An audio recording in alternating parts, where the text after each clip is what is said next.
Good afternoon and welcome to the Midday News. Here's what we have in the bulletin. School principal charged in relation to the fraudulent sale of lands has been further remanded.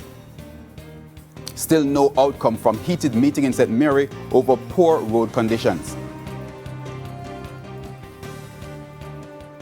And later in sports, West Indies crash out of ICC T20 World Cup. I'm Herman Green and here are the details. School principal Sulin Ward Brown, who has been charged in relation to the fraudulent sale of lands near Clifton in St. Catherine, has been further remanded until October 31. Parish Court Judge Desiree Alain will make a decision then whether Ms. Ward Brown will be granted bail. Now, Ms. Ward Brown is charged under the Proceeds of Crime Act, Law Reform Fraudulent Transactions Special Provisions Act, and conspiracy to defraud. At least 3 other persons are being sought in relation to the matter. The government on October 6 demolished several unfinished structures which were built on lands illegally captured and sold by persons. And Prime Minister Andrew Holness told the House of Representatives that a criminal gang had captured lands near Clifton and was reselling the lots. And opposition spokesperson on land, Sophia Fraser-Binns, says the 3 back-to-back notices served on residents to vacate government-owned lands in the last 2 weeks highlight the need for proper national land planning. Issues such as zoning, issues such as land use. We have a land divestment committee, we have a land use management committee. What have they been doing? Where is the environmental body in terms of having our plans for our communities, plans for our town centers, whether it is spatial planning or physical planning? Because when you do that, then you can very early identify the areas that are slated for residential purposes, for agricultural purposes, and if there's a need for a change, then through consultation and proper dialogue and engagement of all stakeholders, including the residents, then we believe that the correct measures can be found. And she was speaking with our news team during a tour of the farming community of Pleasant Hill in Lueddersville, St. Catherine, where 40 residents have been given notices to leave by December 6. Meanwhile, she says the government is engaging in a dangerous practice of repurposing agricultural lands. We believe that the government has a duty to make housing affordable for all Jamaicans, but at the same time, it can't be that the government will be using farmland to do that. Because when we do that, then the real issue of food security is pending. The issue of food security is something we're going to have to contend with. And a balance can be struck. It requires creativity, it requires proper planning. Director of Public Prosecutions, Paula Llewellyn, is touting the benefit of sharing information with the police. Mrs. Llewellyn says the Roshane Barnett case was a prime example of what can happen when citizens work with law enforcement. Sandy Williams reports. The shackles of the informer for dead culture may have hindered the justice system with cases over several decades. For Director of Public Prosecutions Paula Llewellyn, the age-old phrase lost its power 4 months ago when Roshane Barnett butchered his cousin and her 4 children in Cocopies, Clarendon. Ms. Llewellyn says the residents' willingness to share information with the police played a key role in the case. The community of Cocopies, Clarendon, and the community in Trelawney rose to the occasion and assisted the police, because within a day the police were able to find the knife and the short, and the members of the community identified it. Members of the community were able to say he was speaking to us the day before and he said that he was going to kill people. And by the time he went to Trelawney, again, members of the community were able to put him in a situation that he had to surrender to the police. It's why she is stressing that true justice can be served if citizens work with law enforcers. Jamaica has to understand that what is right about Jamaica is when members of the community speak about what they have seen and what they know. If you are going to subscribe to the "I don't want to be an informer" mentality, that is how you allow wrongdoers to get away. When the police have the cooperation of the community, they are able to resolve cases much quicker. And this case is an example. Barnett will have to spend close to 62 years behind bars before he's eligible for parole. Yes, we were able to bring justice and close it by having brought the accused to justice.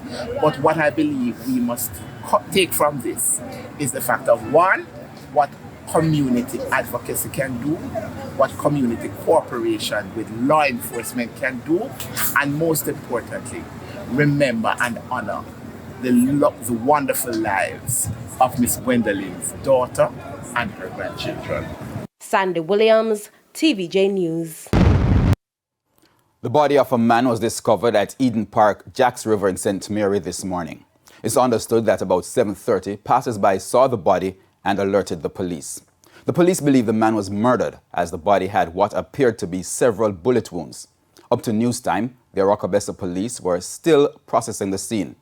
This latest incident brings to 36 the number of persons murdered in the parish since the start of the year. And it's now time for a break, but stay with us. More news when we return. Welcome back to the Midday News. Thanks for staying with us. Despite the heated meeting in St. Mary Thursday night about poor road conditions, residents, the Member of Parliament for St. Mary Central, Dr. Maurice Guy, along with the National Works Agency, have still not arrived at a conclusion. While the meeting was underway, NWA's communications manager, Stephen Shaw, tried to quell the chaos, but he was barely given a chance to speak.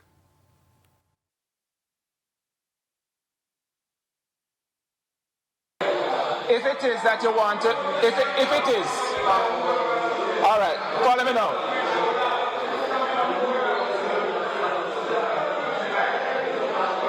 If it is that you want to talk and answer yourselves, that's fine by me. But before they left the meeting, Dr. Maurice Guy sought to clear up one thing. Something quite clearly. Members of Parliament don't fix road. Members of Parliament make representation to fix road.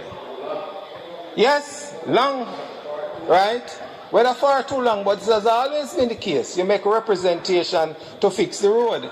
It is the ministry, the government that determines through the National Works Agency which road is fixed and which is not fixed, and how soon and how timely it is done. The meeting ended abruptly as tempers flared. Taxi drivers remain adamant that they want no temporary fix. They want a permanent solution this time. And Agriculture and Fisheries Minister Pernell Charles Jr. is supporting the call for farmers and fishers to be armed to protect against thieves who continue to target them. However, he stressed it's an issue for security authorities to address. I believe that farmers and fishers are like any other Jamaican. If they are law-abiding citizens who are working productively in our country, adding constructively to the development of the nation, and seek to protect themselves, their family, or their property, that they should be considered objectively when it comes on to their applications for any license, whether it's firearm or otherwise. His response comes on the heels of a call from a St. Thomas farmer who has been hard hit by thieves for it to be easier for farmers and other individuals with valuable property to get licensed firearms. And it's time now for a peek into the world of business. Here's Cody and Barrett. The Office of Utilities Regulations says fewer breaches were registered by utility providers Jamaica Public Service and National Water Commission for the April to June quarter this year. For the period, JPS committed over 12,500 breaches of guaranteed standards. That's a 39% decline compared with the January to March period. The OUR's report indicates that the breaches attracted compensation of about $30.2 million by the JPS. Meanwhile, the NWC's Guaranteed Standards Compliance Report for the second quarter indicates that 1,545 breaches were committed. That was a 36% fall when compared to the previous quarter. In business internationally, Tesla reported on Wednesday that its third quarter profit more than doubled from a year ago, fueled by higher vehicle sales. The Austin, Texas electric vehicle and solar panel maker posted net income of $3.29 billion from July through to September. Its CEO, Elon Musk, said on the company's quarterly conference call that Tesla is considering a $5 to $10 billion stock buyback next year, even if the economy stumbles. And that's it for the Business Minute. I'm Cody Ann Barrett.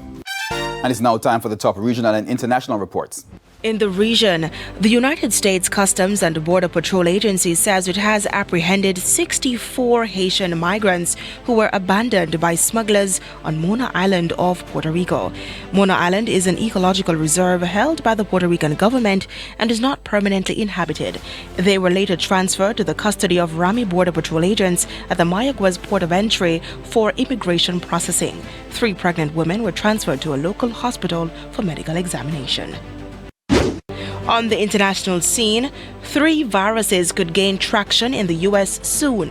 One already has started to spread among children. Some health experts say it's going to be a rough winter when it comes to the flu, COVID-19, and a virus called RSV.